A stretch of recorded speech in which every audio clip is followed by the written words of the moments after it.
Page 145, Rise and Shine. In this lesson, we're simply using the primary chords in the left hand. That's all it is. It's one page long, treble and bass clef. We're in the key of C major. Make sure you're doing the C major scale, one octave up and down. You don't spend a lot of time on it. Just play through it once or twice and make sure you're concentrating on it. Don't just mindlessly play through it. That's a waste of time. Please don't. Focus on what you're doing on this. Do what I tell you to do in the video on it. Now, 4/4 time signature. The right hand starts here. So we'll do the right hand first. You're not going to stay here, but you start here. And it's 1, 2, 3, 4. 1, 2, 3, 4. 2, 3. You have to watch this rhythm. It may not be what you think it is. Now, when you get to measure 7. It's a 4 and then a 3. We changed hand positions is all. 3. Measure 9 and then measure 10. Just bring the thumb down. 1. The thumb is still there. And then measure 13. Let the third finger play. We came back down. Now they want 2, 1, 2, cross over. And that's okay. You can do that. I want to show you a little more advanced fingering here, just to kind of whet your appetite of what's coming. One of the principles of the fingering style that I use and teach is I don't cross my hand over the thumb if I don't have to. I mean, we can use the practice. There's nothing wrong. You can go there, measure 14. You can do that. But we don't have to do that here. We can alter the fingering so we don't need to. And that is for measure 13. Instead of 1, 3, instead of 3, I'm going to scrunch up and use 5th. Here, just scrunch up a little bit. Now I'm in this hand position. Now I can finish it off. Right there. So go back to measure 11. When you're up here, 1, 2, 3, 4. No, 1, 5.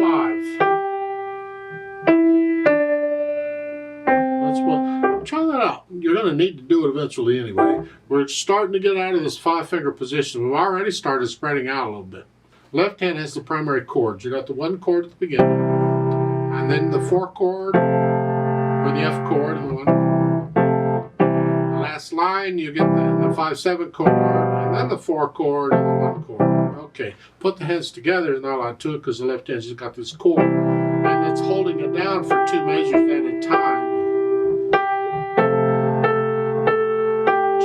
Keep in mind that when you go from measure 2 to measure 3, you're connecting this. You can't connect this. Don't lift up in the right hand just because you lift it up in the left. No, connect this. So it's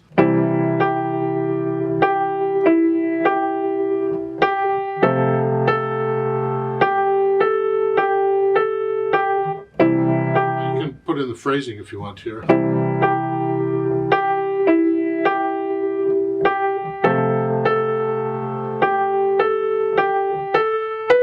Here the left hand gets 2 beat rests. Look at that, measure 8.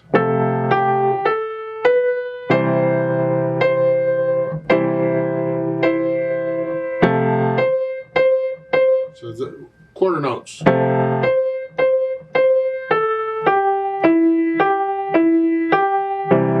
Rhythm in the last line. Let's look at this carefully.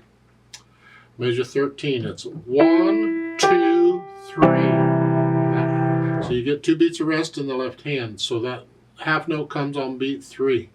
1, 2, 3, 4. 1, 2, 3, 4. 1, 2, 3, 4, 1. And that's by itself. The right hand came up. And that's just 1 count. So you get the notes and the rhythm sort of working okay.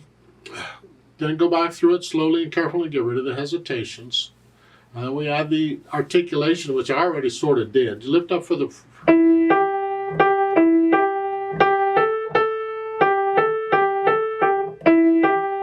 Just at the end of the line. I'm I'm doing this in 4 major phrases for the first 2 lines. You can, if you'd rather, follow the commas.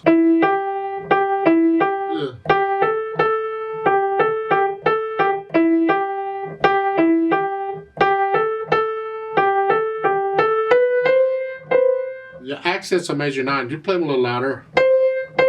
Here. Then here, staccato and an accent a little louder.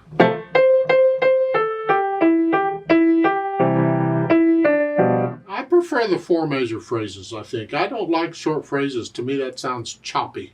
And unless the piece needs to sound choppy, I would prefer to let it flow a little better. So I'm going to do 4 major phrases here in the ride down and the lift up. Dynamics, MF. That's the melody. Moderately loud, mezzo forte. These chords need to be soft. Very light on this one. Measure 8, you got a hairpin to go up, and then here. And the accented note on loud makes it a very loud note for the right hand. The left hand can get a little louder, but keep it in the background.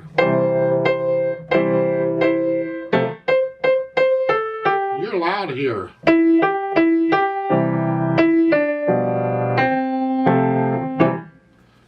It finishes loud here. The left hand, keep it down, although the last note is accented, you can bring it out. Bring it out a little more because of the accent. Then speed, it's a happy piece, I guess. Whatever you think it should go. I think basically what I did.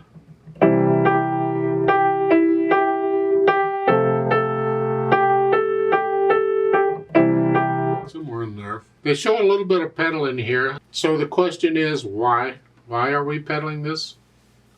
It's only pedaling measures 9 and 10. Well, one of the reasons we pedal is to bring out more, to color, add overtones to loud notes.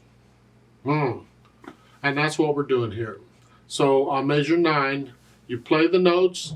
Actually here, because it's loud with accents, makes it very loud, you can put the pedal down with the note. And then lift the pedal as you play the staccato. So we hear a staccato. So again,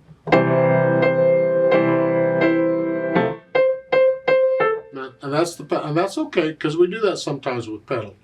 We want to add overtones and more color to loud notes. It's an effect.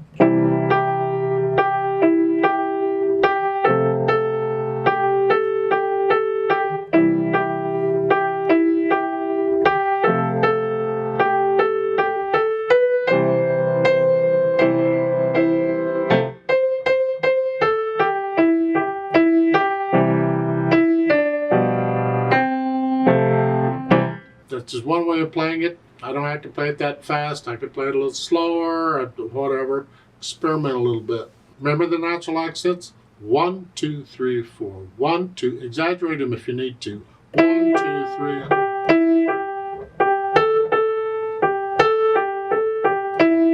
3. Feel these 1, 2, 3, 4. It's important. The listeners should be able to tell where the first beat of these measures are by listening. Ba-dum-bum. Let's play it together very slowly and check the notes and the rhythms. I'm not going to do the louds and softs. I'll do the staccato. I'll try and do the accents, and I'll do the pedaling. So I'll give us 4 counts. 1, 2, ready, go. 3.